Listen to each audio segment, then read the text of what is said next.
반갑습니다. 오늘도 좋은 아침입니다. 찬송가 285장 찬송 드리겠습니다. 찬송가 285장입니다.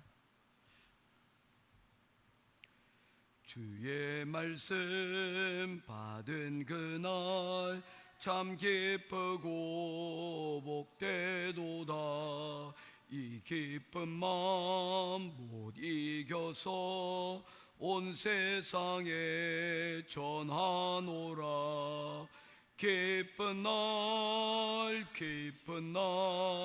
주 나의 죄 다시 쓴 날 늘 깨어서 기도하고 늘 기쁘게 살아가리.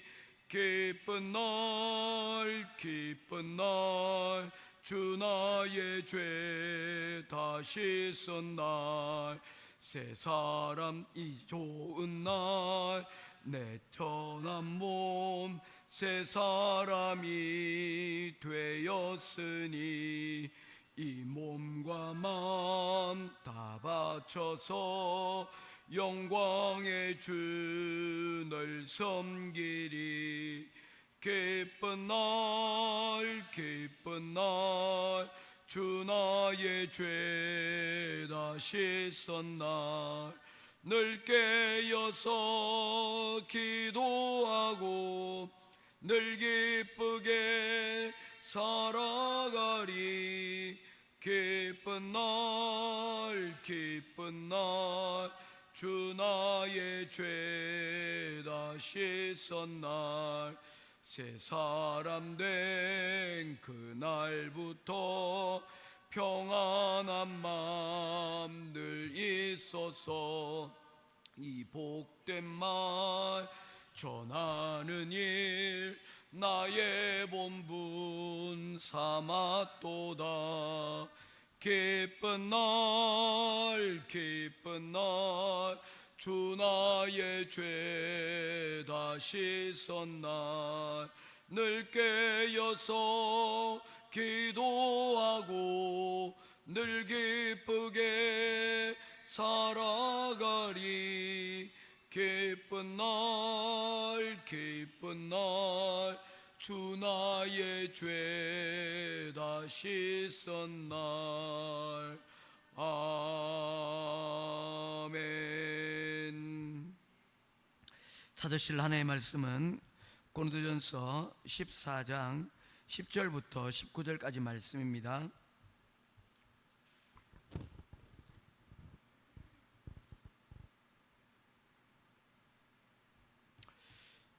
이같이 세상에 소리의 종류가 많으나 뜻없는 소리는 없나니 그러므로 내가 그 소리의 뜻을 알지 못하면 내가 말하는 자에게 외국인이 되고 말하는 자도 내게 외국인이 되리니. 그러므로 너희도 영적인 것을 사모하는 자인즉 교회의 덕을 세우기 위하여 그것이 풍성하기를 구하라. 그러므로 방언을 말하는 자는 통역하기를 기도할지니. 내가 만일 방언으로 기도하면 나의 영이 기도하거니와 나의 마음은 열매를 맺지 못하리라. 그러면 어떻게 할까? 내가 영으로 기도하고 또 마음으로 기도하며 내가 영으로 찬송하고 또 마음으로 찬송하리라. 그렇지 않으면 네가 영으로 축복할 때에 알지 못하는 처지에 있는 자가 내가 무슨 말을 하는지 알지 못하고 내 감사에 어찌 아멘하리오. 너는 감사를 잘하였으나 그러나 다른 사람은 덕세움을 받지 못하리라. 내가 너희 모든 사람보다 방언을 더 말함으로 하나님께 감사하노라.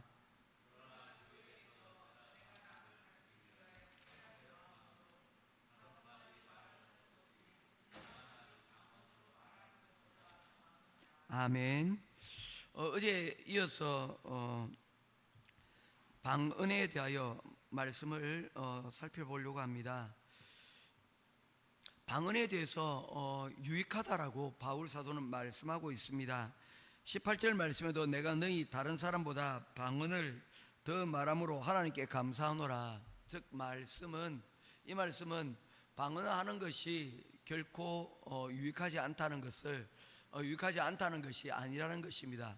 바울 자신도 방언으로 하고 있으며 이 방언의 유익에 대해서 분명히 알고 있다는 것입니다. 그런데 이 방언이 자칫 교회의 덕을 세우지 못한다면 이라는 전제하에서 이 부분들을 말씀을 하고 있습니다. 예전에 아주 오래된 코미디입니다. 보게 되면 아이의 이름을 짓는데 너무 귀한 아들이라서 그 아이의 이름을 조금 장수하면 좋겠다라는 이름으로 이름을 붙여줬습니다. 온갖 오래 사는 그 사람들이 모든 이름들, 동물들의 이름을 붙여서 시작되는 게 이렇게 시작을 하지 않습니까? 수환무, 거북이와 두루미 이렇게 시작을 하지 않습니까? 삼천갑자, 동방사기 이래서 쭉 이렇게 흘러갑니다. 이름이 굉장히 깁니다. 그래서 그 이름을 혹시라도 부를 때에 빠뜨리면 혼이 났습니다. 왜냐하면 혹시 그 일로 인해서 부정탈까봐. 그래서 이름을 다 이어서 꼭 부르도록 하였다는 것이죠. 그런데 어느 날 그 아이가 냇가에서 놀다가 그만 물에 빠져버린 거예요. 그러면 어떻게 됩니까? 빨리 가서 그냥 아이를 건져내야 되지 않습니까? 그런데 이 주인 마님이 뭐라고 얘기했습니까? 이 아이의 이름을 끝까지 부르라고 한 거예요. 그래서 그 종이 도움을 청하러 가는데 애 이름을 부르기 시작을 합니다. 수환무, 거북이와 두루미, 삼천갑자, 동방사. 중간에 틀렸네. 또 다시 시작을 하고 하면서 이름 부르다가 세월이 다 지나가 버려서 결국에 아이가 물에 빠져 죽었다는 겁니다. 간단하지 않습니까? 어떻게 하면 됩니까? 애가 물에 빠졌어요. 이거라면 이걸로 끝난다는 거죠. 그러면 이 아이는 어쩌면 구원을 받을 수가 있었을 것입니다. 그런데 그 이름 부르다가 어떻게 됐다는 겁니까? 그 골든타임을 놓쳐버렸다는 것입니다. 우리도 마찬가지입니다. 의사에게 가게 되어지면 우리가 어디가 아파서 왔습니까? 라면 장황하게 제가 며칠 전부터 시작을 해가지고 장황하게 얘기하면 우리나라 의사 선생님들 별로 안 좋아합니다. 짧고 간결하게 목이 아파요. 아니면 간단하게 이야기하고 좀 더 자세한 설명을 이야기를 하면 그 다음에 이야기하는 그 과정들이 설명하는 과정들이 필요한데 너무 장황하게 이야기를 하게 되어지면 중간에 이야기를 끊게 되어집니다. 마찬가지입니다. 오늘 고린도전서 14장 말씀에서 방언에 대한 이야기를 말씀을 하면서 10절부터 11절에는 세상의 모든 소리와 은혜에는 의미가 있다라고 이야기를 하고 있습니다. 더군다나 우리나라가 한자 문화권에 있지 않습니까? 한자는 표음 문자가 아닙니다. 음을 나타내는 문자가 아닙니다. 표의 문자입니다.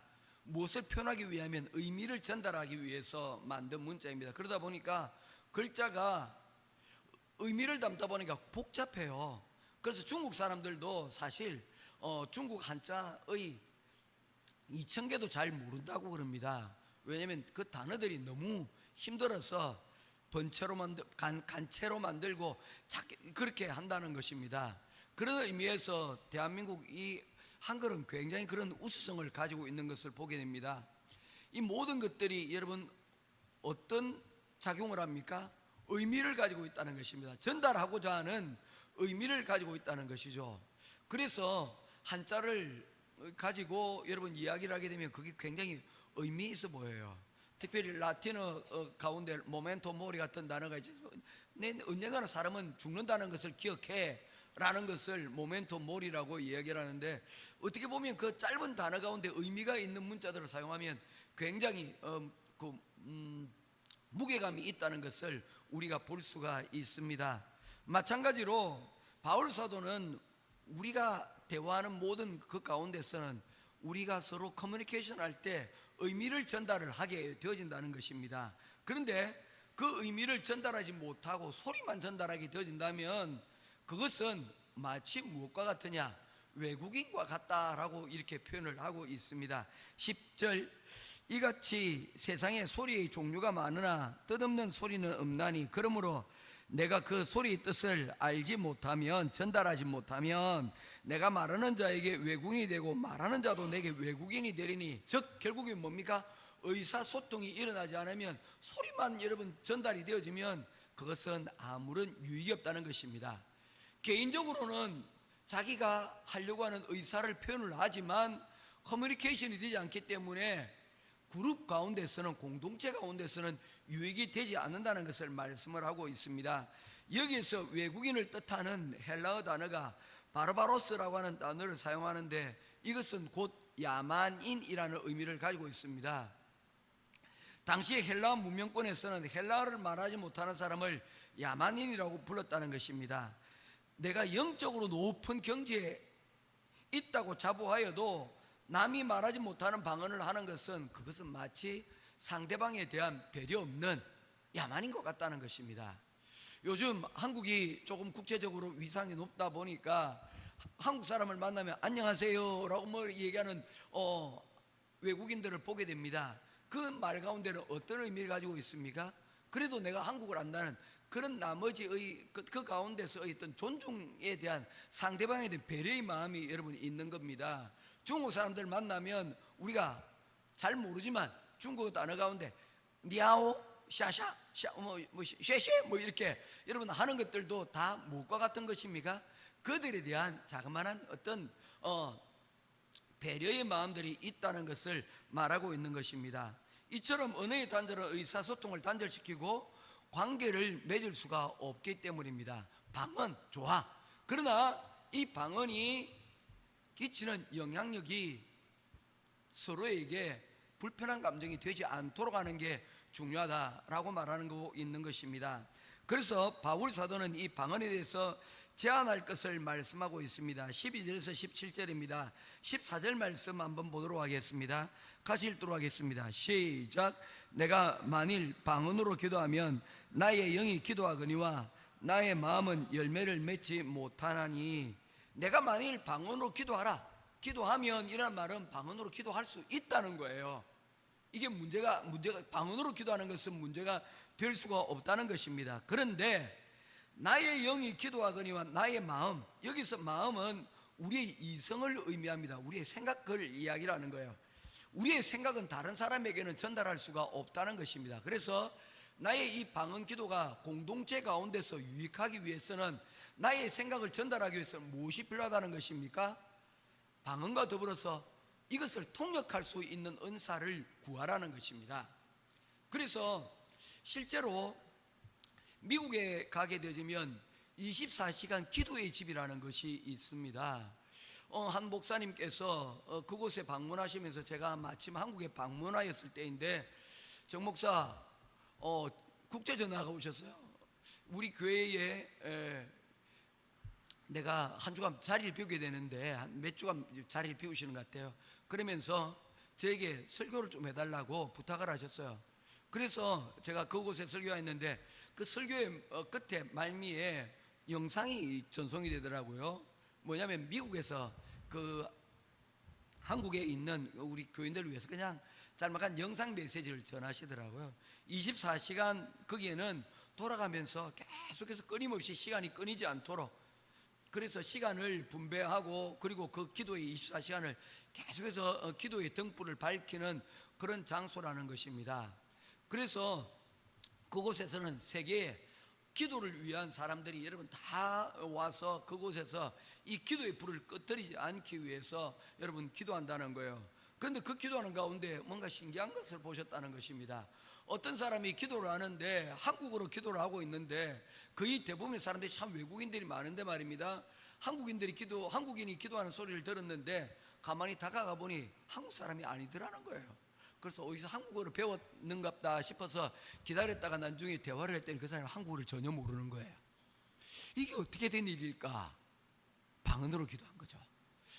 그 사람이 언어로는 여러분 통역이 안 되는데 그 사람이 한국어로 기도를 하고 있었다는 것입니다. 그 방언이 있었다는 거예요. 또 놀라운 광경을 보게 됐는데, 어떤 사람이 여러분 방언으로 나와서 기도하였는데, 그 방언에 대해서 누군가가 또 나와서 통변하고 통역하는 그런 일들을 또한 여러분 하더라는 거예요. 사실 그 목사님에게는 방언도 못 알아듣고 통역하는 것도 영어도 통역하니까 잘 못 알아들었지만, 하여튼 통역을 영어로 또 하더라는 거예요.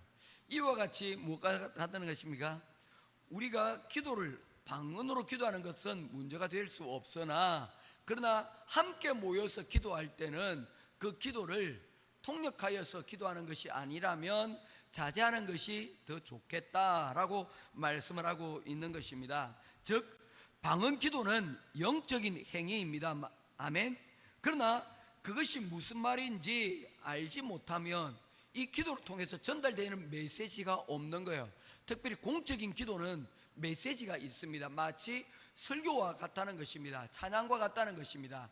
찬양이 곡조 있는 기도요. 기도는 여러분 찬양을, 하나님에 대한 찬양을, 우리의 생각을 여러분 기도의 문으로 풀어내는 것 아닙니까? 그래서 찬양이 곧 기도요, 기도가 찬양이요, 찬양이 설교요, 설교가 곧 기도가 되는 여러분 그런 순환 구조 가운데 있다는 것입니다.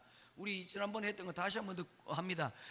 예배에는 5가지 요소가 있습니다. 이 5가지는 여러분 함께 따로따로 분리된 것이 아니라 모든 것이 합력하여서 여러분 하나의 예배를 구성하게 나간다는 것입니다. 첫 번째 뭡니까? 우리가 드린 찬양이 그렇습니다. 우리 예배의 구성에 처음에 찬양을 여러분 우리가 하는 것은 뭐합니까? 이것이 예배를 통해서 우리의 마음을 여는 것이라고 하지 않았습니까?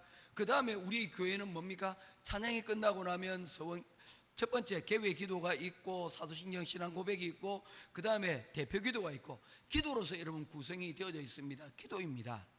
기도를 통해서 우리의 마음이 어떻게 하는 것입니까? 하나님 앞에 무릎을 꿇는 자리가 되는 것이죠. 하나님, 오늘 우리가 찬양하며 우리가 이제 주님께 무릎 꿇고 하나님의 은혜의 자리 가운데로 들어갑니다. 하나님, 겸손한 우리 가운데 하나님 은혜를 베풀어 주옵소서. 이런 자리가 바로 이 기도의 자리입니다. 그 겸손하게 무릎 꿇는 그 자리에서 여러분 나오는 것이 무엇입니까? 그 가운데서 주의 말씀이 들려지는 것입니다. 그래서 말씀을 듣는 자세가 중요합니다. 어떤 자세입니까? 말씀하시면 내가 듣겠나이다. 그러면서 무엇을 다짐해야 됩니까? 순종을 다짐하는 것이죠.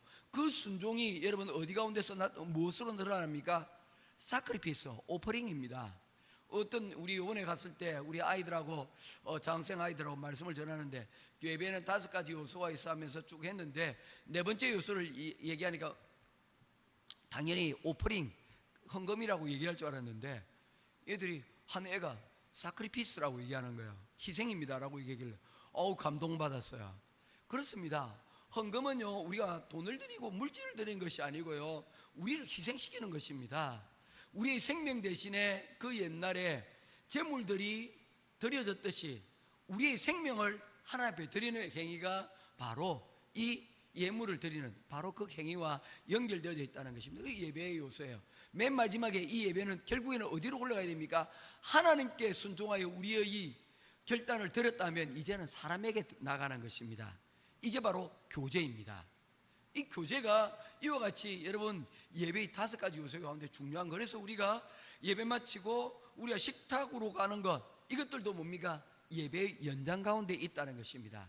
그래서 정말 잘 안 되지만 할 수만 있다면 여러분 교제의 폭들을 넓히는 게 좋아요.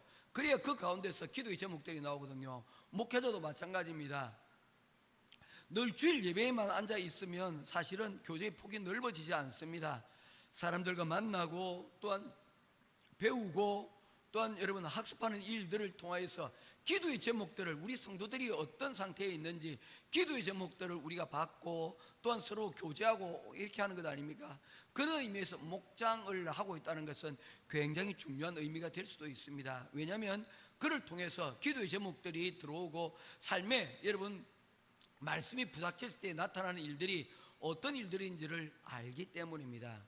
그래서 신방하는 이유들도 바로 그와 같은 것이 되어지고 기도를 부탁하는 이유들도 바로 그와 같은 이유가 있기 때문입니다. 즉 우리가 방언으로 영적인 기도를 한다 할지라도 이 기도는 공동체의 기도는 뭡니까? 우리의 삶의 인격의 삶을 변화시키는 이 마음이라는 부분들, 이성이라는 부분들과 연결되어 있다는 겁니다. 그래서 기도는 나의 영적인 유익도 있지만 뭐 한다는 것입니까? 그 가운데서 하나님의 은혜의 믿음의 열매를 또한 맺게 만드는 거. 그 기도를 들어보니까 우리 장로님 하시는 기도 가운데서 아멘 아멘, 그렇지, 그 기도에 아멘 아멘 하면서 뭐 하는 것입니까? 우리가 그 기도를 통해서 얻는 유익들도 함께하는 것이 중요하다는 것을 말씀하고 있다는 것입니다. 만약에 이런 기능이 없다면 이 방언의 기도는 그냥 소리나는 울리는 꽹과리와 같다고 말씀을 하고 있습니다. 그래서 16절 17절 말씀에서 공적 예배에서 방언을 하는 경우를 지적을 하고 있습니다. 대표기도자가 방언으로 기도하면 회중들은 알아듣지 못하기 때문에 아멘할 수가 없습니다. 아멘이라는 것이 뭡니까? 나는 그 기도의 내용에 뭐 한다는 것입니까? 동의한다라는 그런 의미가 있는데 아멘할 수가 없는 거예요. 기도가 다 끝이 났지만 내가 거기서 무슨 기도가 이루어졌는지 알지 못하기 때문에 아멘할 수가 없다는 것입니다. 아무리 혼자서 뿌듯하게 기도를 했다 할지라도 다른 사람에게는 덕이 되지 못한다는 것입니다. 그래서 바울 사도는 우리가 예배를 드릴 때에 하나님 앞에 드리는 것이지만 우리가 공동체로 예배를 드릴 때에 다른 사람들도 함께 생각하는 것이 필요하다는 것입니다. 이 목회자에게 주는 메시지도 그러한 거예요. 혼자 떠들지 말고 혼자 방언하지 말고 성도들을 뭐 하는 것입니까? 할 수만 있다면 이 말씀의 꼴을 먹이기 위하여서 힘쓰고 애써 서로 하나님의 말씀을 들려지는 말씀으로 여러분 하는 것, 이것이 설교자에게 주어진 사명이라는 것입니다. 혼자 떠들지 말라는 것이죠. 그런 의미에서 회개할 부분들이 저는 참 많은 것 같습니다. 그럼에도 그래도 이렇게 앉아서 듣고 그리고 또 아멘 하시는 여러분들 보면 참 아멘이 많은, 제가 참 감동이 많이 됩니다.